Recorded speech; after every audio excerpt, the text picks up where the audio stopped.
기도하시겠습니다.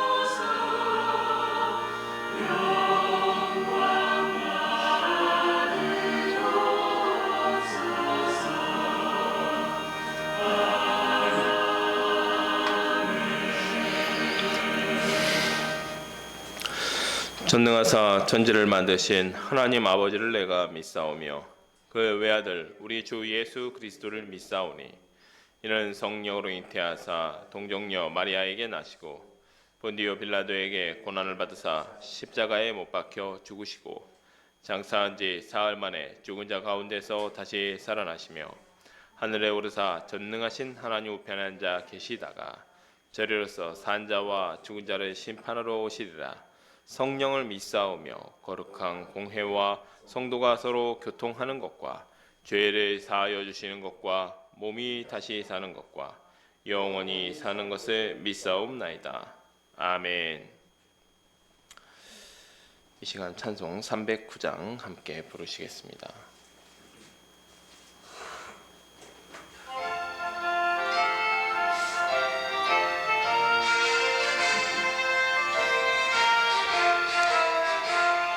목마른 내 영혼 주가 이미 허락한 그 귀한 영생수 주여 갈망합니다. 그 약속 따라서 힘써 간구하오니 오 주여 내 기도 어서 들어주소서.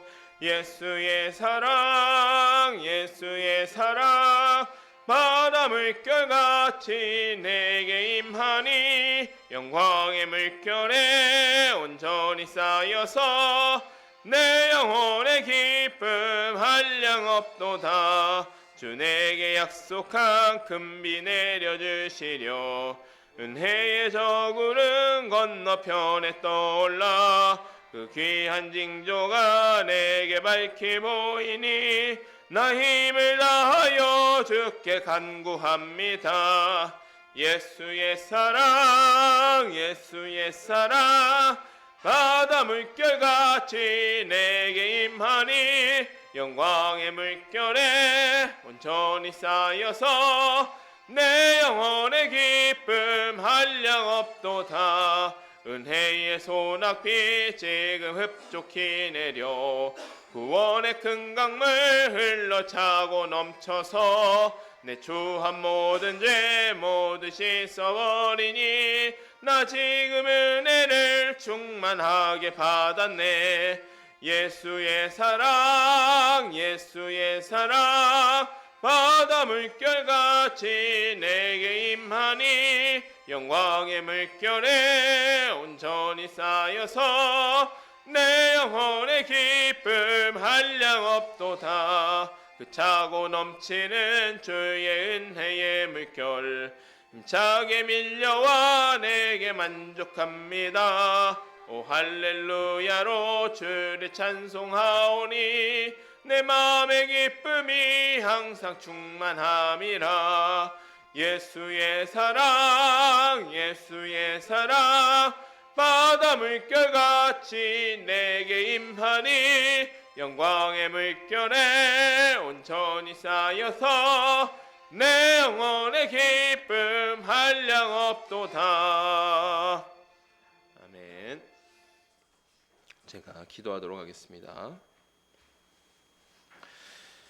거룩하신 하나님 아버지, 귀한 설 명절을 앞두고 저희를 하나님을 예배하는 자리로 불러주시니 감사를 드립니다. 보잘것없는 저희의 예배가 하나님을 기쁘시게 하며 저희의 영혼이 소생하는 시간 되기를 소원합니다. 주님, 주님의 위엄과 영광이 이 세상에 가득함에도 이 땅의 사람들은 그것에 전혀 관심이 없어 보입니다. 그저 이익을 위해 다투고 죽이고 빼앗을 뿐입니다. 일용할 양식을 주시는 하나님께 감사하기보다 자기 욕심을 따라 많은 우상을 만들어 그것들에 경배할 뿐입니다. 하나님 이 땅을 긍휼히 여겨 주시옵고 오직 복음으로 우리의 닫힌 눈과 귀가 열려 하나님을 바라보게 하여 주시옵소서. 이 나라와 민족을 위하여 기도합니다. 주님의 특별하신 계획으로 가난하고 비참한 나라가 부유하고 강한 나라가 되었습니다. 저희가 주님의 선물을 우리의 욕심을 위해서만 사용하지 않게 하시고 다른 연약하고 가난한 자들을 위하여 사용할 수 있기를 소망합니다. 이 일들을 위하여 위정자들을 붙들어 주시옵소서. 그들이 하나님을 경외하는 마음으로 이 나라를 이끌어갈 수 있도록 힘과 지혜를 주시기를 소원합니다. 또한 국민들도 이 나라가 하나님의 공의와 정의가 바로 서는 나라가 되는데 한 마음으로 힘쓰게 하여 주시옵소서. 교회들을 위하여 기도합니다. 주님께서 복음을 전하는 구원의 방주로 덕을 세우는 주님의 몸으로 세운 교회임을 고백합니다. 저희 믿는 자들이 주님께서 교회를 세우신 목적을 잊지 않게 하여 주시옵소서. 목회자의 야망을 이루는 도구가 되거나 그저 지친 마음에 위로만을 주는 교회가 되는 것이 아니라 죄인을 구원하기 위해 오신 예수 그리스도의 몸된 교회로 회복되게 하여 주시옵소서. 우리의 샤론교회 또한 붙들어 주시기를 구합니다. 주님께서 말씀을 올바르게 가르치고 전하게 하기 위하여 세우신 교회인 줄로 믿습니다. 이 사명이 귀하지만 저희는 아둔하고 연약합니다. 부족한 저희가 아니라 전능하신 하나님께서 이루어 가실 줄로 믿사오니 오직 저희는 이 명령에 순종함으로 따르기를 원합니다. 특별히 저희 샤론의 가족들이 서로 사랑하게 하여 주시고 말씀을 듣기만 하는 것이 아니라 들은 말씀을 삶으로 살아내는 샤론의 가족들이 되게 하여 주시옵소서.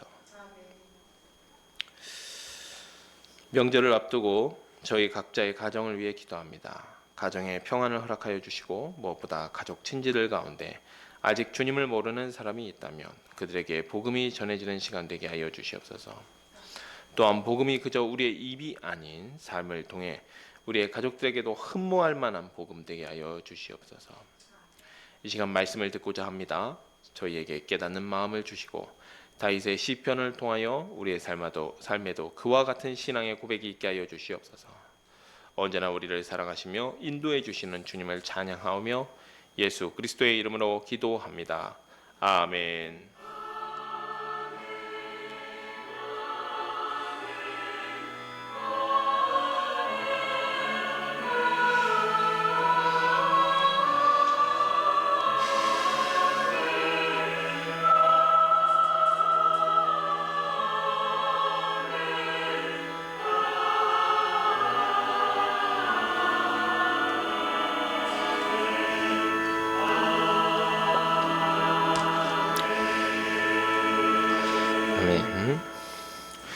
이 시간 우리에게 주신 하나님의 말씀은 시편 63편 1절에서 11절 말씀입니다. 시편 63편 1절에서 11절 말씀입니다. 구약성경 846페이지에 있습니다. 제가 하나님의 말씀을 받들어 봉독하도록 하겠습니다.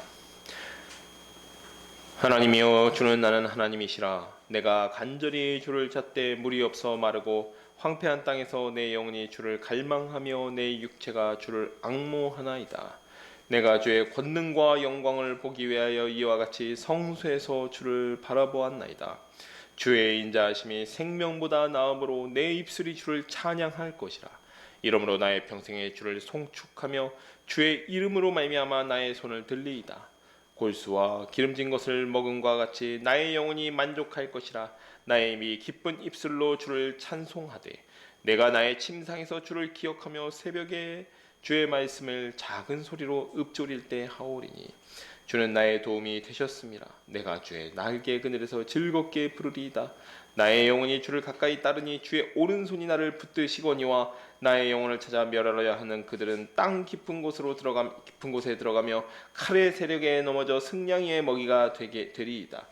왕은 하나님을 즐거워하니 주께 맹세한 자마다 자랑할 것이나 거짓말을 하는 자의 입은 막히리로다. 아멘. 지난주에 저희는 그 압살롬 반란 때의 오후 시간에 지어진 시 두 편을 살펴보았습니다. 61편과 62편을 보았는데요. 61편은 다윗이 압살롬 반란을 피해서 마하나임으로 도망갔을 때에 지은 시입니다. 그는 마하나임에서 주의 장막으로 돌아가기를 소망합니다. 다윗이 그의 평생에 하나님의 장막에 거하며 예배하는 것을 얼마나 사모했는지 알게 되는 부분입니다. 또한 젊은 시절에 하나님께 서원하고 이스라엘의 왕이라는 기업을 얻게 된 일을 기억하며 다시 왕의 자리로 돌아가게 하시면 주의 이름을 영원히 찬양하겠다라고 고백합니다. 하나님께서 언약을 지키신 것을 기억하며 하나님의 전에서 하나님을 찬양하기를 간구했던 시가 바로 61편입니다. 62편에서 다윗은 잠잠히 하나님을 바란다라고 고백하고 있습니다. 다윗의 원수들은 다윗을 높은 자리에서 떨어뜨리기 위해서 저주하지만 그는 하나님만 바라보고 있습니다. 그가 잠잠히 기도하는 모습은 이 두 손을 불끈 쥐고 통성으로 뭔가 이루겠다, 성취하겠다라고 기도하는 모습이 아니라 아들의 반란으로 가장 자기가 낳은 아들의 반란으로 힘이 완전히 빠져버리고 어떠한 의욕조차도 없는 상황에서도 하나님의 모습만을 바라는 모습입니다. 또 자기만이 아니라 백성들에게도 함께 허무한 사람의 인생에서 헛된 이익을 탐하는 것이 아니라 하나님의 구원을 바라라고 권면하는 것을 마무리하고 있습니다. 이 시간도 다윗의 시들을 살펴볼 것입니다. 역시나 고난 가운데서 하나님만 바라보는 다윗의 모습을 통해서 우리도 언제나 하나님만 바라보는 다윗과 같은 사람들 되시기를 축복합니다. 네. 본문은 63편 이미 봉독하였기 때문에 따로 읽지는 않겠습니다. 63편의 부제를 보면요, 유다 광야에 있을 때라고 되어 있습니다. 다시 한번 말씀드리지만 이 시편에서의 부제는 히브리 성경에서는 여기에 1절, 이 시작 부분에 해당된다라고 했어요. 그래서 히브리 성경 63편 1절은 유다 광야에 있을 때에 하나님이여 주는 나의 하나님이시라 이렇게 시작합니다. 1절이. 그래서 유다 광야에 있을 때가 1절에 딱 들어와 있는 것이죠. 부제가. 그래서 보통 유다 광야라고 하시면 어디가 좀 연상이 되시나요? 다윗이 보통은 이제 사울 왕을 피해서 도망칠 때에 보통 이제 그 유다 남부 지역의 광야 지대 위주로 이제 좀 도망쳤단 말이죠. 왜냐하면 그쪽이 이제 좀 사람이 뜸하게 살기도 하고 기본적으로 유다 남쪽에 자리 잡았던 지파가 유다 지파였죠. 그러다 보니까 좀 다윗이 이 도피 생활하기가 좀 수월한 면이 있었습니다. 그래서 다윗이 유다의 남쪽 광야 지역에 있을 때에 이 유다 광야에 있을 때라고 하지 않았겠냐 생각하실 수 있습니다. 그런데 이 시의 마지막 구절 11절을 보면 왕은 하나님을 즐거워하리니 라는 구절이 있습니다. 이 힌트 때문에 이 유다 광야가 유다 광야에 있을 때 지은 시가 이게 사울을 피해서 도피할 때의 시가 아니라 압살롬 반역 때의 시로 여겨지고 있습니다. 압살롬 반역 때의 시, 왜냐면 그때에서야 다윗이 왕이 된 후이기 때문이죠. 그러니까 사울을 피해서 도피할 때는 아직 왕이 기름 부음은 받았지만 왕으로서 임명되지는 않았던 시기이기 때문입니다. 자, 1절을 보면요, 다윗이 지금 그래서 이 유다 광야라는 곳이 어디냐면 아마도 다윗이 압살롬 반란이 일어나서 이 요단강을 건너서 마하나임으로 도망을 가죠. 그런데 그때 그 요단강을 건너기 전에 사해의 서쪽 부분이 유다 광야라고 칭했던 것 같습니다. 다윗이. 그래서 반란 때, 그러니까 막 이제 급박하게 도망가면서 요단강을 넘기 전에, 요단강을 도하기 전에 이 광야 지역에서 수경을 하거나 아니면 야영을 했던 것으로 보이는데 그때 시를 지었던 것으로 보입니다. 1절을 보면요, 다윗이 지금 물이 없어 황폐한 땅 광야에서 물을 찾는 마음으로 하나님을 찾고 있습니다. 우리말로 제가 사실 성경에서 가장 조금 마음에 들지 않는 번역이 있다면 이 광야라는 번역이 좀 그렇습니다. 왜냐하면 광야는 우리는 그냥 넓은 들을 광야라고 이야기하는 거잖아요. 한자 뜻만 풀면 넓은 들을 광야라고 이야기하는데 사실상 광야는 조금 더 영어 번역에 가깝습니다. 영어 번역으로 보면 데절트거든요. 그러니까 사막입니다. 사막. 광야를 실제로 가면 비가 너무 적게 와서 사막입니다. 그러니까 우리가 일반적으로 막 이렇게 낙타들이 걸어 다니는 이런 모래 사막처럼 그런 정도의 사막은 아니지만 이 유다 광야 같은 경우도 굉장히 척박하고 비가 적게 오는 땅. 그런데 여기서 물을 찾듯이 하나님을 찾는다라고 이야기하고 있습니다. 미처 여행을 떠날 준비를 하지 못한 상태에서 급하게 예루살렘을 뛰쳐나와서 맨발로 나왔다라고 되어 있죠. 광야를 지나며 얼마나 목이 마르고 목이 타겠습니까? 그런데 다윗은 자기의 영혼이 마치 그와 같다. 그와 같이 물 없는 사막에서 물을 찾듯이 하나님을 갈망하고 바란다라고 고백하고 있습니다. 왜냐하면 2절에 다윗이 성소에서 주님을 예배하고 기도했을 때를 기억하고 있기 때문이에요. 성소에서 예배하고 기도했을 때, 그때는 그럼 반대로 무엇이겠습니까? 생명수 가운데서 생수를 풍성하게 마시던 때, 전혀 목마름이 없었던 때를 기억하니까 지금 광야를 헤매고 다니는, 아들을 피해서 광야를 헤매고 다니는 자기는 하나님을 간절하게 타는 목마름으로 주님을 찾고 있다라고 이야기하고 있습니다. 그래서 3절 다윗은 주님의 인자가 생명보다 낫다라고 고백합니다. 여기서 인자라고 번역되어 있는데 히브리어로는 헤세드입니다. 여러분 많이 들어보셨죠? 헤세드라는 단어. 그러니까 사실은 사랑이라고 번역해도 상관없어요. 사랑이라고 번역해도 상관없습니다. 주님의 그 사랑이 생명보다도 낫다, 가치가 있다 라는 것이죠. 자기에게 지금 가장 가치 있는 것, 지금 거의 왕자리도 왕권도 위험한 상황에서 지금 자기에게 남은 것이라고는 생명밖에 없는데 이 생명보다도 주님의 그 사랑이 낫습니다 라고 고백하는 것이죠. 왜냐하면 그 사랑이 없으면, 주님의 그 헤세드가 없으면 자신은 살아도 산 것이 아니기 때문인 것이죠. 다윗에게 주님을 찾으며 주님을 예배하는 것은 하나님의 충만한 사랑으로 영혼의 갈증이 해소되는 시간입니다. 그러니 주님의 사랑이 생명보다 낫다라고 고백하는 것이죠. 그러므로 4절 나의 평생에 주님을 찬양하며 주의 이름으로 손을 들겠다라고 하죠. 손을 들겠다라는 것은 여러 가지 의미가 있지만 이제 좀 반대 의미도 있긴 합니다. 손을 든다는 것은 어떤 대항한다 혹은 반항한다 이런 의미도 있지만 여기서 손을 든다라는 것은 주님을 향하여서 찬양하고 기도하는 것을 의미합니다. 자, 그래서 5절 이렇게 하나님을 찬양하고 예배하는 것은 골수와 기름진 것을 먹는 것 같습니다. 즉 영혼을 살찌우는 행동이라는 것이죠. 하나님과 교제하는 것, 하나님께 예배하는 것, 하나님을 찾는 것이 나의 영혼을 살찌우는 것입니다. 다윗은 이러한 하나님을 찬양할 때 새벽에 잠자리에 일어나서 주님의 말씀을 읊조리며 찬양하고 있습니다. 왜 새벽일까요? 우리가 시편 119편의 저자가 누군지 정확하지 않습니다. 그런데 어떤 분들은 시편 119편이 에스라가 지었던 것 같다. 그러니까 정로는 저자 불명이지만 에스라가 지은 것으로 보인다라고 말씀하시는 분들이 있습니다. 근데 시편 119편을 보면요, 이런 구절이 있습니다. 주의 말씀을 조용히 읊조리려고 내가 새벽녘에 눈을 떴나이다. 무슨 말이겠습니까?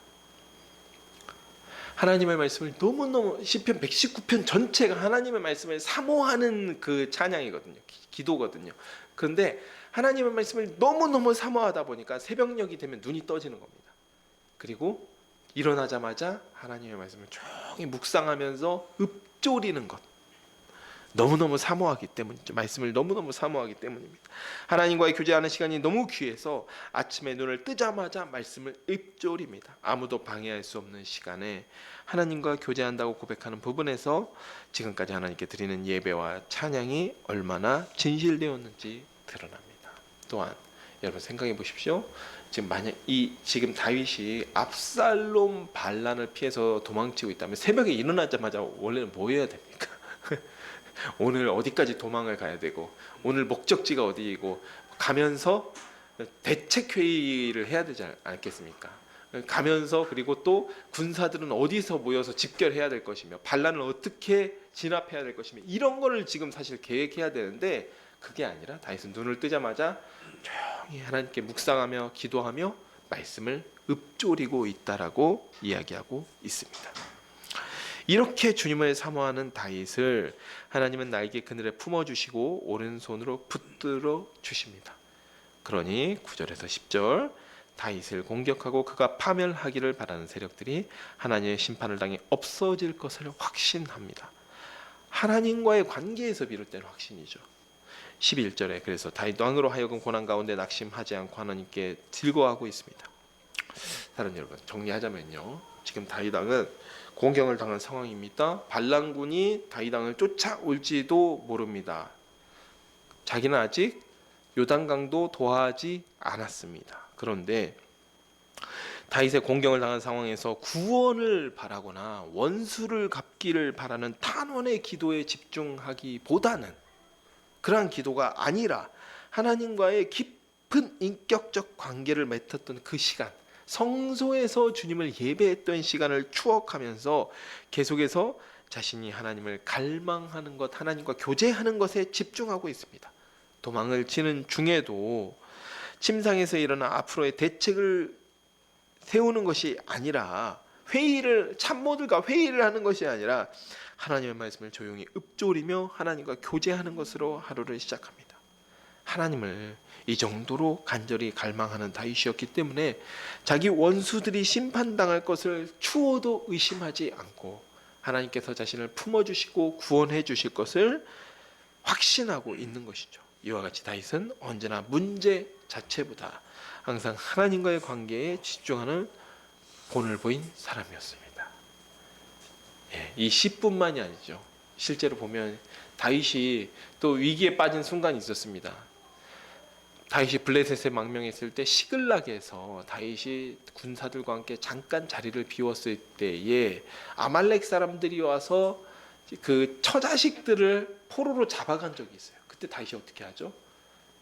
다윗이 당장 쫓아가자라고 이야기하지 않고 에봇을 가져와라 하고 하나님께 기도합니다. 제가 지금 쫓으러 가도 되겠습니까? 라고 묻죠. 그러니까 다윗의 일평생이 이러했다라고 하는 것입니다. 그렇기 때문에 정말 이 시편 63편은 다윗의 진실한 고백, 삶으로서도 그가 증명되는 진실한 고백이라고 볼 수 있습니다. 64편입니다. 64편 1절입니다. 하나님이여, 내가 근심하는 소리를 들으시고 원수의 두려움에서 나의 생명을 보존하소서. 주는 악을 꾀하는 자들의 음모에서 나를 숨겨주시고 악을 행하는 자들의 소동에서 나를 감추어 주소서. 그들이 칼같이 자기 혀를 연마하며 화살같이 독한 말로 겨누고 숨은 곳에서 온전한 자를 쏘며 갑자기 쏘고 두려워하지 아니하는도다. 그들은 악한 목적으로 서로 격려하며 남몰래 올무놓기를 함께 의논하고 하는 말이 누가 우리를 보리오 하며 그들은 죄악을 꾸미며 이르기를 우리가 묘책을 찾았다 하나니 각 사람의 속뜻과 마음이 깊도다. 그러나 하나님이 그들을 쏘시리니 그들이 갑자기 화살에 상하리로다. 이러므로 그들이 엎드려지리니 그들의 혀가 그들을 해함이라. 그들을 보는 자가 다 머리를 흔들리로다. 모든 사람이 두려워하여 하나님의 일을 선포하며 그의 행하심을 깊게 생각하리로다. 의인은 여호와로 말미암아 즐거워하며 그에게 피하리니 마음이 정직한다는 다 자랑하리로다. 이 64편의 배경도 64편의 배경 명확하진 않지만 역시 사울에게 도피 생활하던 때나 압살롬 반란 때로 보입니다. 근데 64편은 63편처럼 어떤 특정한 시기를 특정할 수 있을 만한 좀 힌트가 좀 적은 편에 속해서 정확하지는 않습니다. 보통 다윗의 비탄시, 다윗이 이렇게 탄원하는 시들을 보면요, 둘 중에 하나죠. 사울에게 도망치던 때 혹은 압살롬 반란 때. 다윗 인생 가운데 가장 큰 위기의 순간이 두 번이었기 때문에 그런 시기는 알 수 있지만 정확하게 어떤 시기인지는 알 수 없습니다. 중요한 것은 고난의 순간, 위기의 순간 하나님의 도움을 바라며 악인들의 음모를 깨부수고 하나님의 공의대로 심판하실 것을 신뢰하는 시입니다. 여러분 기억하시겠지만 59편에서 다윗이 시를 어떻게 쓰냐면요, 이 59편의 배경은 이런 것이었습니다. 사울이 다윗을 죽이기 위해서 암살자를 그 집에 보냈는데 다윗이 그 아내였던 미갈의 어떤 지혜로 말미암아서 그 위기에서 피할 수 있었습니다. 그리고 나서 지은 시가 59편이거든요. 근데 여기서 보면 다윗을 죽이려고 온 암살자를 다윗이 어떻게 묘사하냐면 들깨로 묘사합니다.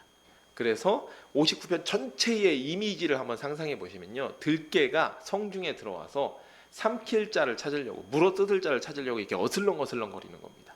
그러니까 암살자가 다윗을 찾으러 올 때는 이제 먹이를 얻기 위해서 들깨가 어슬렁거리면서 성중에 돌아다니는 것인데, 결과적으로는 어떻게 되냐면 이 들깨가 먹을 것을 얻지 못해서 슬피 울게 된다라고 기록되어 있어요. 그러니까 전체적인 이미지가 들깨가 먹을 것을 얻기 위해서 왔다가 얻지 못하고 울면서 돌아가는 그 이미지로 시편 전체 59편을 쓰고 있다면, 64편에서는요 화살을 가지고 그렇게 전체 이미지를 끌고 가고 있습니다. 그래서 악인들이 다윗을 억울하죠. 다윗은 의인인데 의인인 다윗을 쏘기 위해서 화살을 재고 있어요. 겨누고 있다가 갑자기 화살을 쏩니다. 그런 식으로 다윗을 죽이려고 다가오는 시점에, 그리고 그 악인들이 이제 막 낄낄대는 거죠. 네. 낄낄대고 있을 때 하나님께서 도리어 그 악인들을 향해서 하나님이 오히려 화살을 재고 있었던 겁니다. 겨누고 있다가 때가 되니까 화살을 쏘실 것이다. 심판의 화살을 쏘실 것이다. 이런 이미지, 화살을 겨누고 있는 이미지, 이걸 가지고 64편 전체적으로 이 시를 끌고 가고 있습니다. 자, 1절을 보면 다윗이 원수들 때문에 근심하고 있습니다.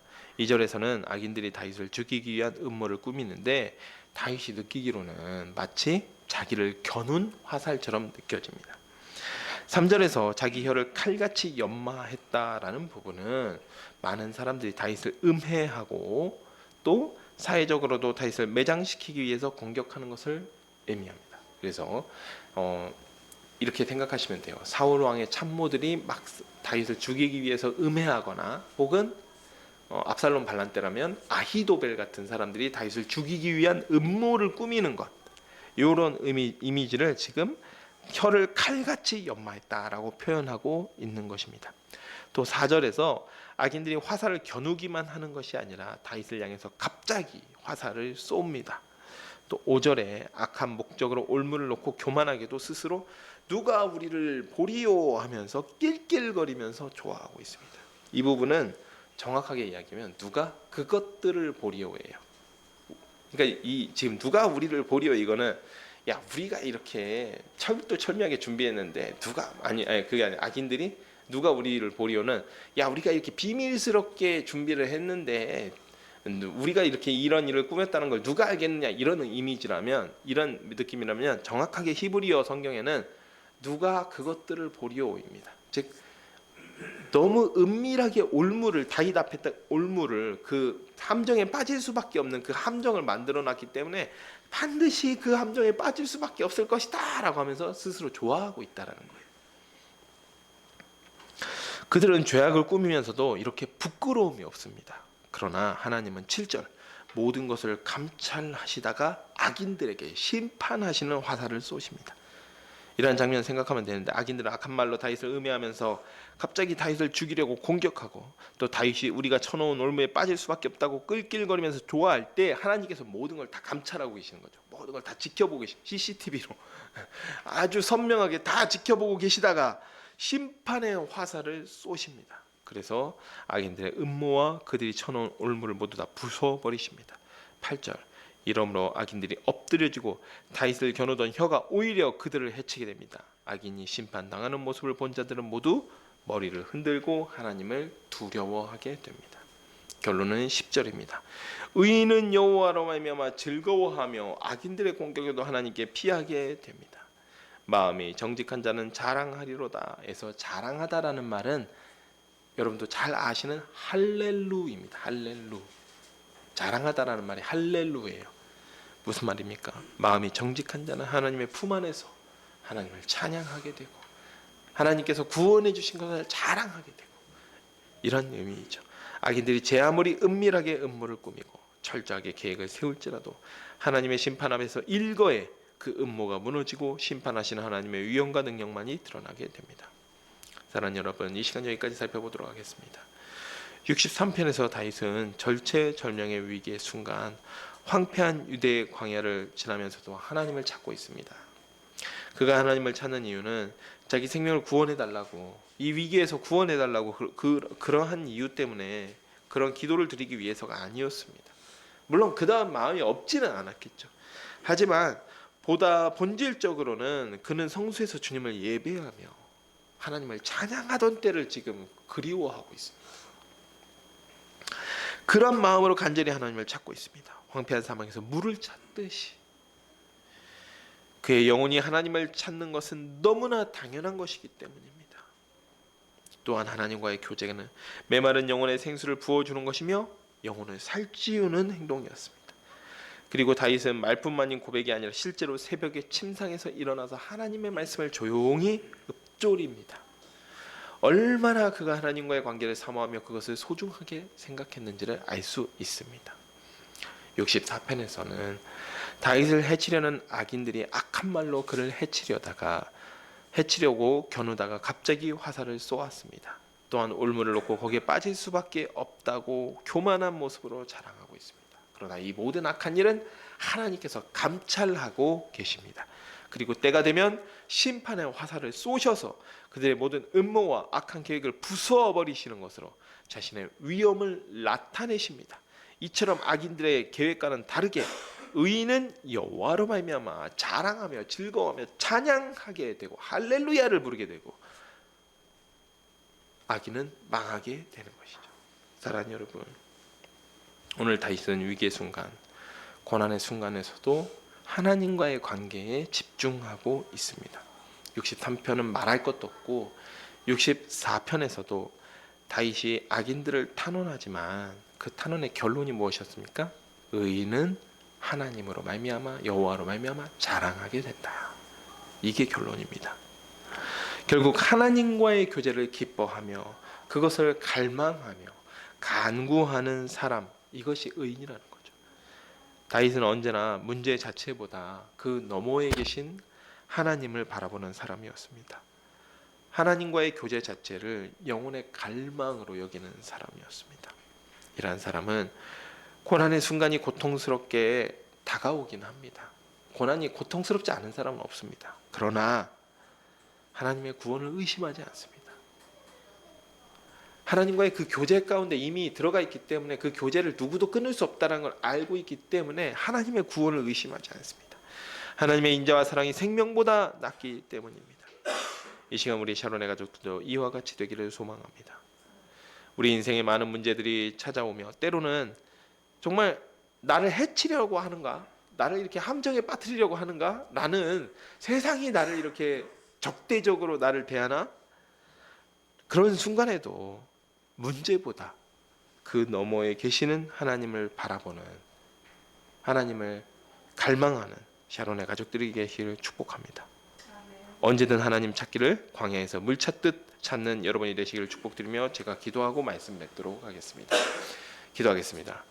하나님 아버지, 참으로 감사드립니다. 오늘 다윗은 위기의 순간, 절체절명의 순간에도 하나님과의 관계, 하나님과의 그 교제에 집중하고 있습니다. 그는 그의 구원이나 그를 구원해 주시기를 바라거나 악인들을 벌해 주시기를 바라기보다는 하나님과의 관계를 갈망하고 있습니다. 사망에서 물을 찾듯이 하나님을 찾고 있습니다. 주님, 저희도 이러한 사람이 되게 하여 주시옵소서. 문제 자체보다 그 너머에 계시는 하나님을 바라보게 하시고 하나님과의 교제에 집중하는, 항상 하나님을 갈망하는 우리 샤론의 가족들이 되기를 소망합니다. 예수 그리스도의 이름으로 기도합니다. 아멘. 이 시간 함께 54장 찬송하신 후에 주기도문으로 예배 마치도록 하겠습니다.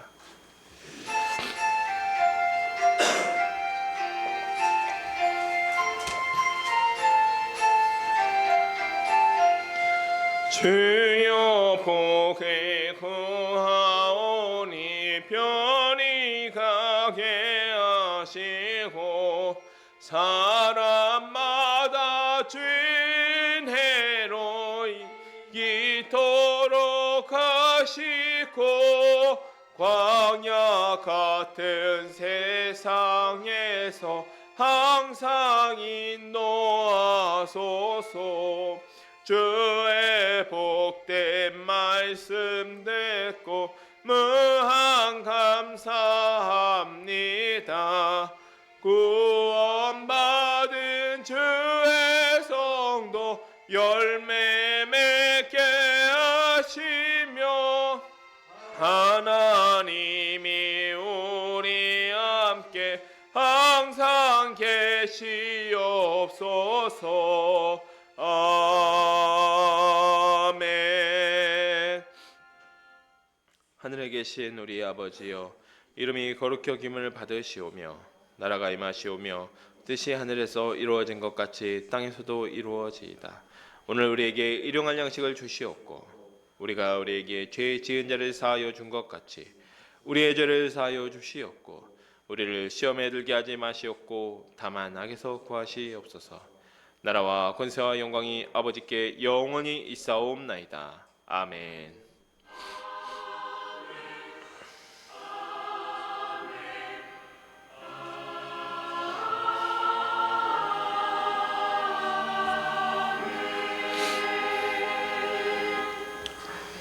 네, 예배 마쳤습니다. 하나님께 영광과 감사의 박수 올려드리겠습니다.